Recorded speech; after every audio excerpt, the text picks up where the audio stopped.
Hi, എല്ലാവർക്കും gallery വേൾഡിൻ്റെ വിഷ്ണുശാലിനിയുടെ ഇന്നത്തെ എപ്പിസോഡിലേക്ക് സ്വാഗതം. എപ്പിസോഡ് ആരംഭിക്കുമ്പോൾ സത്യഭാമയ്ക്ക് നേരെയുള്ള ചോദ്യങ്ങളൊക്കെ അവസാനിച്ച ശേഷം ജഡ്ജിയോട് കാര്യങ്ങളൊക്കെ തൻ്റെ വാദം ക്ലിയറാക്കിയ ശേഷം കാര്യങ്ങൾ പറയുകയാണ് അർജുൻ. സുസ്മിതയ്ക്ക് ശാലിനിയോട് പക തന്നെയാണ് ഉണ്ടായത്. കല്യാണ മണ്ഡപത്തിൽ വരനെയും താൻ സ്നേഹിച്ച വിഷ്ണുവിനെയും കാത്തിരിക്കുമ്പോൾ വിഷ്ണു മറ്റൊരു പെണ്ണിനെയും കൂട്ടിക്കൊണ്ടുവന്നു. അപ്പോൾ അവളെ എങ്ങനെയെങ്കിലും വിഷ്ണുവിൻ്റെ ജീവിതത്തിൽ നിന്നും ഒഴിവാക്കിയ ശേഷം വീണ്ടും വിഷ്ണുവിനെ കൊണ്ട് തൻ്റെ കഴുത്തിൽ താലി കെട്ടിക്കണം എന്നൊരു ദുരുദ്ദേശം തന്നെയായിരുന്നു സുസ്മിതയ്ക്ക് ഉണ്ടായിരുന്നത്. അതിനവൾ കുറേ പണികളൊക്കെ ഇറക്കുകയും ചെയ്തു. ഏറെക്കുറെ അവൾ അതിൽ വിജയിക്കുകയും ചെയ്തു.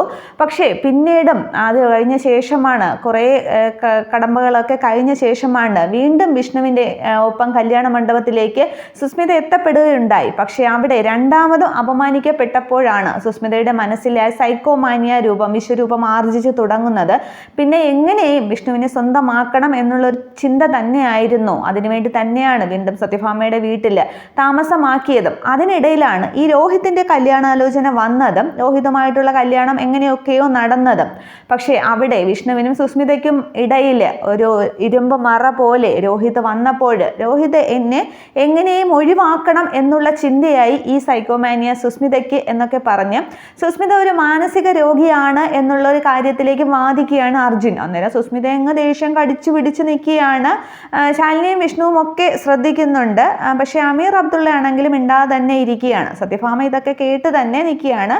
ജഡ്ജി പോയിന്റുകളെല്ലാം നോട്ട് ചെയ്യുന്നുണ്ട്. തുടർന്നും അർജുൻ പറയുകയാണ് രോഹിത്തിനെ എങ്ങനെയും ഒഴിവാക്കണം എന്ന് പറഞ്ഞ് നിൽക്കുമ്പോഴാണ് പഞ്ചകൈലാസ യാത്ര വന്നത്. പക്ഷെ അതിനു മുന്നേ തന്നെ രോഹിത്തിൻ്റെ കുറ്റവും കുറവുകളും ഒക്കെ പറഞ്ഞ് വീണ്ടും സത്യഭാമയുടെ വീട്ടിൽ നിരന്തര സാന്നിധ്യം സുസ്മിത ഉണ്ടാക്കുകയായിരുന്നു. അത് വിഷ്ണുവിന് വേണ്ടി തന്നെയാണ്.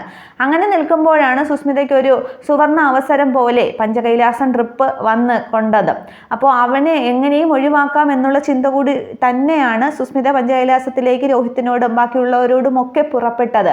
അവിടെ വെച്ച് ഒരു മാനസാന്തരം സുസ്മിതയ്ക്ക് ഉണ്ടായി എന്നതിന് സാക്ഷിമൊഴികളുണ്ട്. PW1 വിഷ്ണു, PW2 ശാലിനി എന്നിവരുടെ മൊഴി പ്രകാരം സുസ്മിത അവിടെ തൻ്റെ തെറ്റുകളൊക്കെ ഏറ്റുപറയുകയുണ്ടായി രോഹിത്തിനോട്.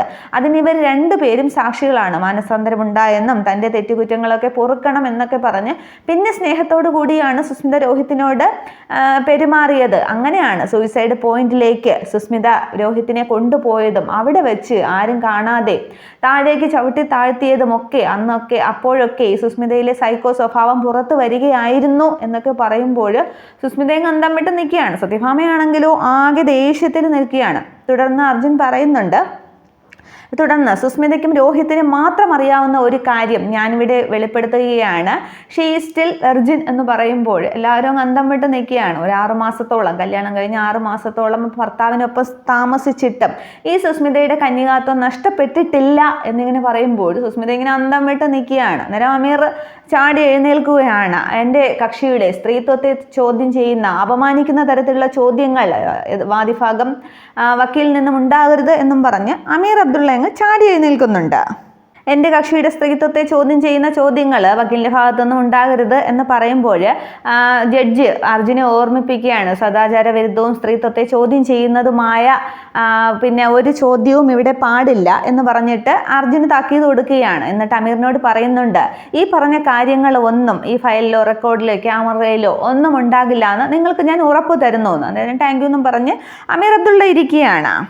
തുടർന്ന് സ്ട്രൈറ്റ് ആയിട്ട് പോയിന്റിലേക്ക് വരാമെന്ന് ജഡ്ജി പറയുമ്പോൾ അർജുൻ ബാക്കി പറയുകയാണ്. നോർത്ത് അമേരിക്കയിൽ ഒരു എക്സാമ്പിൾ ചേർത്താണ് പറയുന്നത്. നോർത്ത് അമേരിക്കയിൽ കാണപ്പെടുന്ന ഒരു പ്രത്യേകതരം ചിലന്തിയുടെ പേരൊക്കെ പറയുകയാണ്. ഒറ്റ കടി കൊണ്ട് തന്നെ ജീവൻ എടുത്തേക്കാം. അതാണെങ്കിൽ ആൺചിലന്തികളെ കടിച്ചു കുടഞ്ഞ ശേഷം ദൂരെ നിന്ന് മാറി നോക്കി നിൽക്കും അവരെ പ്രാണൻ വെടിയുന്നതൊക്കെ. അതേപോലെ ഒരു ചിലന്തിയുടെ ഉള്ളിലുള്ള വിഷമാണ് ഈ സുസ്മിതയ്ക്കുമുള്ളത്. ഞാൻ ഒന്നുകൂടി ഊന്നി പറയുന്നു, ഷീ സ്റ്റിൽ എ വെർജിൻ എന്ന് പറയുമ്പോഴും സുസ്മിത അങ്ങനെയല്ല എന്നൊക്കെ പറഞ്ഞ് അന്തം വിട്ട് നിൽക്കുകയാണ്. തുടർന്ന് അർജുൻ വീണ്ടും പറയുകയാണ്, ഒരു പുരുഷനെ മനസ്സിൽ സൂക്ഷിച്ച് പിന്നെ കാത്തു സൂക്ഷിച്ച് വെച്ചുകൊണ്ടിരിക്കെ തന്നെ മറ്റൊരു പുരുഷന് താലി കെട്ടാനായിട്ട് തല കുനിച്ചു കൊടുക്കുകയും പിന്നീട് താൻ മനസ്സിൽ സൂക്ഷിച്ച ആ പുരുഷന് വേണ്ടി മറ്റൊരു പെൺകുട്ടിയുടെ ഭർത്താവിന് വേണ്ടി കന്യകാത്വം കാത്തു സൂക്ഷിച്ചു വെച്ച് ഒരു കൗശലക്കാരിയാണ് ഈ സുസ്മിത എന്ന് ഞാൻ ഊന്നി പറയുന്നു എന്നൊക്കെ അർജുൻ വാദിക്കുകയാണ്. അന്നേരം അതൊക്കെ ജഡ്ജി നോട്ട് ചെയ്യുന്നുണ്ട്. അവിടെ എന്നൊന്നും അമീർ അബ്ദുള്ള ഒരു ഒബ്ജക്ഷനും പറയുന്നില്ല. തുടർന്നും അർജുൻ ശങ്കർ വാദിക്കുകയാണ്, പഞ്ചകൈലാസത്തിൽ ശിവക്ഷേത്രത്തിൽ ആ സെപ്റ്റംബർ മാസത്തിൽ ചെല്ലുമ്പോൾ ആ ദിവസം തന്നെ രോഹിത്തിനെ കൊലപ്പെടുത്താനുള്ള ആ സൂയിസൈഡ് പോയിന്റ് സുസ്മിത അന്നേ നോക്കി വെച്ചിരുന്നു എന്നൊക്കെ ഇങ്ങനെ സുസ്മിതയെ ചൂണ്ടി ഓരോന്നായിട്ട് ഓരോ പോയിന്റുകളായിട്ട് അർജുൻ അവിടെ നിരത്തുകയാണ്.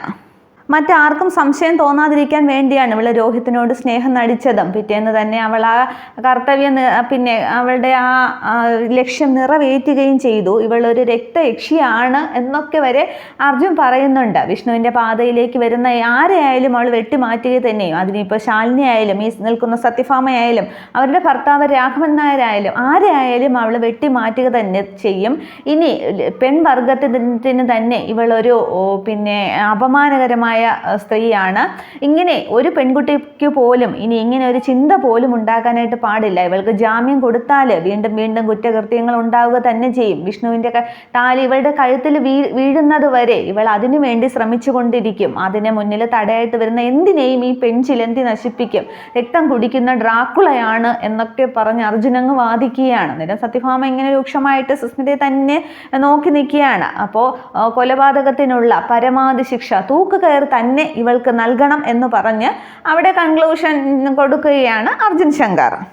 തുടർന്ന് സുസ്മിതയാണെങ്കിലും ഇങ്ങനെ ആകെ വെപ്രാളത്തിൽ ഇങ്ങനെ കണ്ണൊക്കെ ഇങ്ങനെ പെട്ടെന്ന് അങ്ങോട്ടും ഇങ്ങോട്ടൊക്കെ നോക്കി ഇനി എന്ത് ചെയ്യുമെന്നുള്ള ഒരു ഉദ്ദേശത്തിൽ നിൽക്കുകയാണ്. അന്നേരം ഡിഫൻസ് കൗൺസിൽ ക്രോസ് ചെയ്യുന്നുണ്ടോ എന്ന് അമീർ അബ്ദുള്ളയോട് ജഡ്ജി ചോദിക്കുമ്പോൾ എസ് ലോഡ് എന്ന് പറഞ്ഞ് അമീർ അബ്ദുള്ള ചാടി എഴുന്നേൽക്കുകയാണ്. തുടർന്ന് അമീർ പോയി അർജുൻ ശങ്കറിന് കൈയൊക്കെ കൊടുക്കുന്നുണ്ട്. എനിക്ക് ഇഷ്ടപ്പെട്ടു, നന്നായിരുന്നു എന്നൊക്കെ പറഞ്ഞ് കൈ കൊടുക്കുകയാണ്. അന്നേരം ഇങ്ങനെ മുഖം തിരിക്കുകയാണ് ചന്ദ്രബോസ്, ചിറ്റപ്പനും സുസ്മിതയും ഒക്കെ. തുടർന്ന് സത്യഭാമയെ വിസ്തരിക്കാൻ ഒരുങ്ങുകയാണ് അവിടെ അമീർ അബ്ദുള്ള.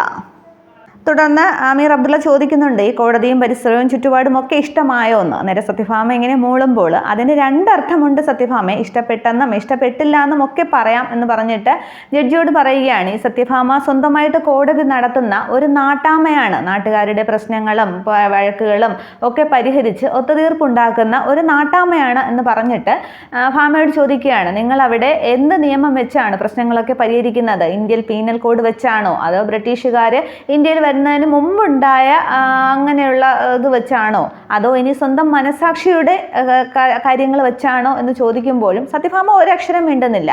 തുടർന്നും പിന്നെ അമീർ അബ്ദുള്ള പറയുകയാണ്, ആ മനസാക്ഷിയുടെ തീർപ്പ് വെച്ചാണ് നിങ്ങൾ കാര്യങ്ങൾക്ക് തീർപ്പ് കൽപ്പിക്കുന്നതെങ്കിൽ ആ മനസാക്ഷി നിങ്ങളെ ചതിക്കും സത്യാമേ. അല്ലെങ്കിൽ പിന്നെ ഇവരും എല്ലാവരും കെട്ടിച്ചമച്ച ഒരു കഥ, ഒരു ആരോപണം നിങ്ങൾ സുസ്മിതയ്ക്ക് നേരെ ഉന്നയിക്കില്ല.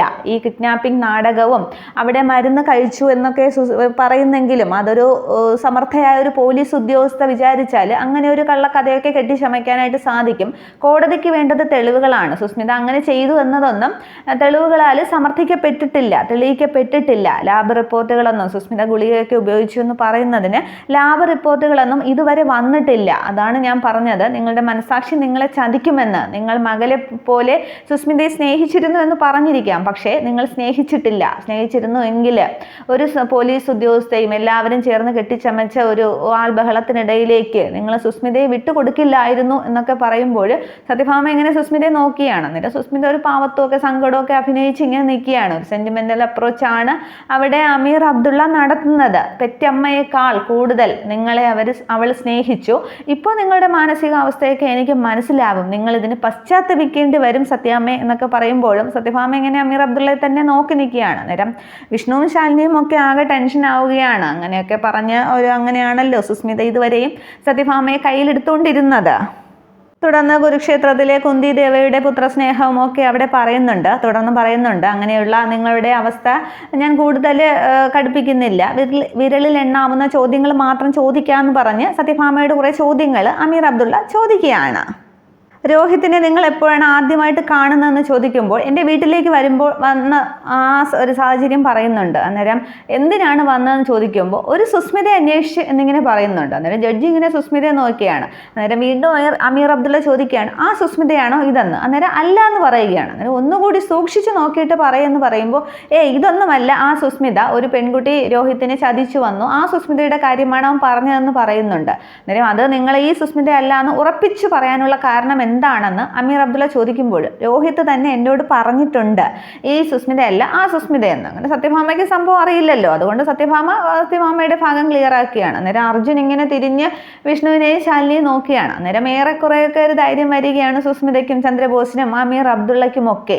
തുടർന്ന് അപ്പോൾ നിങ്ങൾ തന്നെയാണ് ഇവരുടെ വിവാഹം നടത്തി കൊടുത്തത് അല്ലേന്ന് ചോദിക്കുമ്പോൾ അതേന്ന് സത്യഭാമ പറയുകയാണ്. അന്നേരം ചോദ്യങ്ങളൊക്കെ അവസാനിച്ചു. That's all your honour. മൊഴികളിലെ വൈവിധ്യങ്ങൾ പിന്നെ നോട്ട് ചെയ്തല്ലോ എന്നും ജഡ്ജിയോട് അമീർ അബ്ദുള്ള പറയുകയാണ്. എന്നിട്ട് പറയുന്നുണ്ട്, എൻ്റെ കക്ഷിക്കെതിരെയുള്ള ലേഡി ഡ്രാക്കുള, രക്തയക്ഷി അങ്ങനെയുള്ള മോശകരമായ വാക്കുകളും പിൻവലിക്കണമെന്ന് ഞാൻ അപേക്ഷിക്കുന്നു. പിന്നെ എൻ്റെ കക്ഷിക്ക് ജാമ്യം നൽകി വിട്ടയക്കണമെന്നും അപേക്ഷിക്കുന്നു എന്ന് പറഞ്ഞ് അവിടെ അമീർ അബ്ദുള്ള തൻ്റെ വിസ്താരം അവസാനിപ്പിക്കുകയാണ്.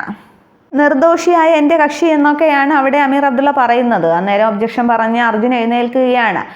പിന്നെ ഒരു കുറ്റകൃത്യം, ഒരു കൊലപാതകം ചെയ്ത ഒരു പ്രതിയെ നിർദോഷിയായ കക്ഷി എന്നൊക്കെ വിശേഷിപ്പിക്കുന്നത് കോടതിയുടെ നിയമവ്യവസ്ഥയെ തന്നെ അപമാനിക്കുന്നത് തുല്യമാണ്.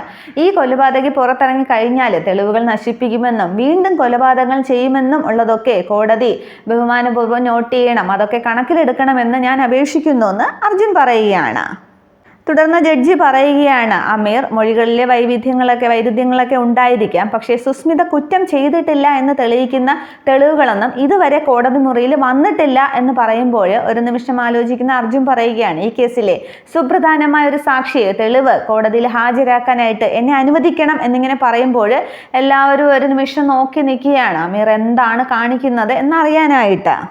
ഈ കേസിലേക്ക് ഒരു ജീവിച്ചിരിക്കുന്ന തെളിവ് തന്നെയാണ് ഈ കേസിനൊരു മാരകമായ ടെസ്റ്റ് തന്നെയാണ് വരാൻ പോകുന്നത് എന്ന് അമീർ അബ്ദുള്ള പറയുമ്പോൾ എല്ലാവരും ശ്രദ്ധിക്കുകയാണ്. തുടർന്ന് ആ വാതിൽക്കലേക്ക് നോക്കുമ്പോൾ രോഹിത് തന്നെയാണ് വരുന്നത്. രോഹിത്തിനെ ആ പിടിച്ചുകൊണ്ടുപോയ 2-3 പേര് ചേർന്ന് കൊണ്ടുവരികയാണ്. അന്നേരം എല്ലാവരുടെയും ശ്രദ്ധ തിരിയുകയാണ്. അർജുനൊക്കെ അങ്ങ് വാപൊളിച്ച് നിൽക്കുകയാണ്. പക്ഷേ ചന്ദ്രൻ ചിറ്റപ്പൻ മാത്രം ഇങ്ങനെ, ചന്ദ്രബോസ് ചിറ്റപ്പൻ ഇങ്ങനെ ചിരിക്കുന്നുണ്ട്, അമീർ അബ്ദുള്ളയും ചിരിക്കുകയാണ്. പക്ഷേ സുസ്മിത ഇങ്ങനെ രോഹിത്തിനെ കാണുമ്പോൾ ആ പഞ്ചകൈലാസത്തിൽ നിന്ന് താഴേക്ക് തള്ളിയിട്ടതും രോഹിത് ജീവന് വേണ്ടി ഇങ്ങനെ കരഞ്ഞതും വീണ്ടും തള്ളിയിട്ടതും ഒക്കെ ആലോചിച്ചങ്ങ് സുസ്മിത പേടിക്കുന്നുണ്ട്. സുസ്മിത 2 കൈയും കൊണ്ട് ആ സാക്ഷിക്കൂട്ടിലേക്ക് അങ്ങ് കൈവരികളിലേക്ക് ഇങ്ങനെ ഇറുക്കി പിടിക്കുകയാണ്. എന്ന് രോഹിത് എന്നിങ്ങനെ ചുണ്ടുകൊണ്ട് ഇങ്ങനെ പറയുന്നുണ്ട്. അന്നേരം വിഷ്ണുവും ശാലിനിയും ഒക്കെ സത്യഭാമയും ഒക്കെ അന്തം വിട്ട് നിൽക്കുകയാണ്. അന്നേരം എന്നുള്ള രീതിയിൽ ശാലിനി അങ്ങ് തലയിൽ കൈവച്ച് നിൽക്കുകയാണ്. പക്ഷേ രോഹിത്തിനെ കൊണ്ടുവന്നല്ലോ. അപ്പോൾ തുടർന്ന് രോഹിത്തിനെ കോടതി മുറിയിലേക്ക് കടക്കുമ്പോൾ അമീർ അബ്ദുള്ള പറയുന്നുണ്ട്, ഈ രോഹിത് മോഹൻ ഇതാണ് ജീവിച്ചിരിക്കുന്ന തെളിവ്. ഈ രോഹിത് മോഹന്റെ കൊലപാതകം സംബന്ധിച്ച കേസ് വിസ്താരമാണ് ഇവിടെ നടന്നുകൊണ്ടിരിക്കുന്നത്. ഇവിടെ പറയാൻ പാടില്ല, എന്നാലും പറയുകയാണ്. ഇങ്ങനെയുള്ളൊരു അവസരത്തിലാണ് കോടതിയോട് പൊതുസമൂഹത്തിന്, ജനങ്ങൾക്ക് ഒരു അനാദരവ് തോന്നുന്നത്. ഒരു പോലീസ് ഉദ്യോഗസ്ഥരൊക്കെ വിചാരിച്ചാൽ കേസുകളൊക്കെ, തെളിവുകളൊക്കെ കെട്ടിച്ചമച്ച് ഇങ്ങനെയും ഒരു കേസ് ഉണ്ടാക്കാം എന്ന് അവർക്ക് തോന്നുന്നത് ഇങ്ങനെയാണെന്നൊക്കെ പറയുമ്പോൾ രോഹിത് ഇങ്ങനെ ചുറ്റും എല്ലാവരെയും നോക്കുന്നുണ്ട്, സുസ്മിതയൊക്കെ നോക്കുന്നുണ്ട്. പക്ഷെ രോഹിത് ഒരു പേടിച്ച ഒരു രീതിയിലാണ് രോഹിത് നിൽക്കുന്നത്. പത്മാവതി അമ്മയും രോഹിത്തിനെ നോക്കിക്കൊണ്ട് നിൽക്കുന്നുണ്ട്. പക്ഷെ രോഹിത് ശാലിനിയെ നോക്കുമ്പോൾ ശാലിനിക്കും വിഷ്ണുവിനും രോഹിത്തിനെ നോക്കി ആകെ ദേഷ്യത്തോടെയാണ് അവരിയ്ക്കുന്നത്. തുടർന്ന് അമീർ അങ്ങ് വികാരാധീനനായിട്ട് സംസാരിക്കുകയാണ്. 1000 കുറ്റവാളികൾ ശിക്ഷിക്കപ്പെട്ടാലും രക്ഷപ്പെട്ടാലും ഒരു നിരപരാധി പോലും ശിക്ഷിക്കപ്പെടരുത് എന്നല്ലേ ഇവിടുത്തെ നിയമവസ്ഥ. പക്ഷേ ഒരു സമർത്ഥയായ പോലീസ് ഓഫീസർ വിചാരിക്കുമ്പോൾ ഇങ്ങനെ തെളിവുകളൊക്കെ കൂട്ടിച്ചേർത്ത് ഒരു നിരപരാധിയെ കൽത്തുറുങ്കിലേക്ക് അടയ്ക്കുമ്പോൾ എനിക്ക് വളരെ ലജ്ജാകരമായ അവസ്ഥയാണ് തോന്നുന്നത് എന്നൊക്കെ പറയുമ്പോൾ ഒരു ഒറ്റപ്പെട്ട സംഭവത്തെ കണക്കാക്കി ഒരു പോലീസിനെ മൊത്തത്തിൽ കേരള പോലീസിനെ അപമാനിക്കുന്നത് ശരിയാണോ എന്ന് ചോദിക്കുമ്പോൾ കേരള പോലീസിനോട് ഏറ്റവും കൂടുതൽ ആദരവുള്ള ഒരു പൗരൻ തന്നെയാണ്. പക്ഷെ ഇങ്ങനെയൊക്കെ കാണുമ്പോൾ ഞാൻ വേറെ എന്ത് പറയാനാണ് എന്നിങ്ങനെ അമീർ സംസാരിക്കുകയാണ്. അന്നേരം ജഡ്ജി പറയുന്നുണ്ട്, അമീറിൻ്റെ വികാരം മനസ്സിലാക്കുന്നു, ആ ഒരു വികാരത്തോടു കൂടി തന്നെ ഇന്നിവിടെ കേസ് നടക്കുന്നതാണ് എന്ന് പറഞ്ഞിട്ട് പിന്നെ എതിർഭാഗം പ്രോസിക്യൂഷൻ എന്തെങ്കിലും പറയാനുണ്ടോ എന്ന് അർജുനോട് ചോദിക്കുകയാണ്. അന്നേരം യെസ് എന്നും പറഞ്ഞ് അർജുൻ ചാടി എഴുന്നേൽക്കുന്നുണ്ട്. തുടർന്ന് രോഹിത്തിനെ വിസ്തരിക്കാനായിട്ട് പിന്നെ ബഹുമാനപ്പെട്ട കോടതി അനുവദിക്കണമെന്ന് പറയുമ്പോൾ അവിടെ അർജുന് രോഹിത്തിനെ വിസ്തരിക്കാനായിട്ട് പെർമിഷൻ കൊടുക്കുകയാണ്. തുടർന്ന് ആ എതിർഭാഗത്തെ സാക്ഷിക്കുള്ളിൽ നിന്ന് സത്യഭാമ ഇറങ്ങുകയും രോഹിത് അങ്ങോട്ട് കയറുകയും ചെയ്യുന്നുണ്ട്. ഭഗവത്ഗീത തൊട്ട് സത്യമൊക്കെ ചെയ്യുകയാണ് രോഹിത്തിനെ കൊണ്ട്. പക്ഷേ രോഹിത് ആകെ പേടിച്ച രീതിയിലേക്കാണ് നിൽക്കുന്നത്. അന്നേരം അമീർ തൻ്റെ സീറ്റിലേക്ക് പോയിരുന്ന ശേഷം തൻ്റെ കയ്യിലിരുന്ന പേപ്പറും ഫയലും ഒക്കെ മടക്കി പേനയൊക്കെ അടച്ചു വയ്ക്കുകയാണ്. അപ്പോൾ എനിക്ക് തോന്നുന്നത് രോഹിത്തിനെ എന്തോ പറഞ്ഞ് പേടിപ്പിച്ചിട്ടുണ്ട്. ഇനിയിപ്പോൾ സുസ്മിതയ്ക്ക് അനുകൂലമായിട്ടായിരിക്കാം രോഹിത് അർജുൻ ചോദിക്കുന്ന ഓരോ ചോദ്യങ്ങൾക്കും മറുപടി പറയാൻ പോകുന്നത്. തുടർന്ന് അർജുൻ രോഹിത്തിൻ്റെ അടുത്തേക്ക് വരികയാണ്. ഈ സമയത്ത് തൻ്റെ കയ്യിലിരിക്കുന്ന ഒരു പേപ്പർ രണ്ടായിട്ട് അമീർ അബ്ദുള്ള ഇങ്ങനെ കീറുന്നുണ്ട്, എന്തിനാണെന്ന് അറിയില്ല. തുടർന്ന് ഇനി അർജുൻ എന്താണ് രോഹിത്തിനോട് ചോദിക്കുന്നത് എന്നൊരു ആകാംക്ഷയോട് കൂടി എല്ലാവരും ഇങ്ങനെ നിൽക്കുകയാണ്. ഓരോരുത്തരെ മാറി മാറി കാണിക്കുന്നുണ്ട്. സത്യഭാമയെ, ശാലിനിയെ, വിഷ്ണുവിനെ, സുസ്മിതയെ, ശ്രീരഞ്ജിനിയൊക്കെ ആകെ അപമാനിതയായിട്ട് നിൽക്കുകയാണ്. ഒരു കൊലപാതകിയുടെ ആ കേസ് കൊണ്ടുവന്നിട്ട് ഇപ്പോൾ മരിച്ച ആൾ ജീവനോടെ വന്നിരിക്കുകയാണല്ലോ. അപ്പോൾ ഇനിയിപ്പോൾ എന്താണെന്ന് നമുക്ക് അടുത്ത എപ്പിസോഡിൽ കാണാം. ഇതുവരെ ഇത്ര എപ്പിസോഡുള്ളൂ. Okay, thank you.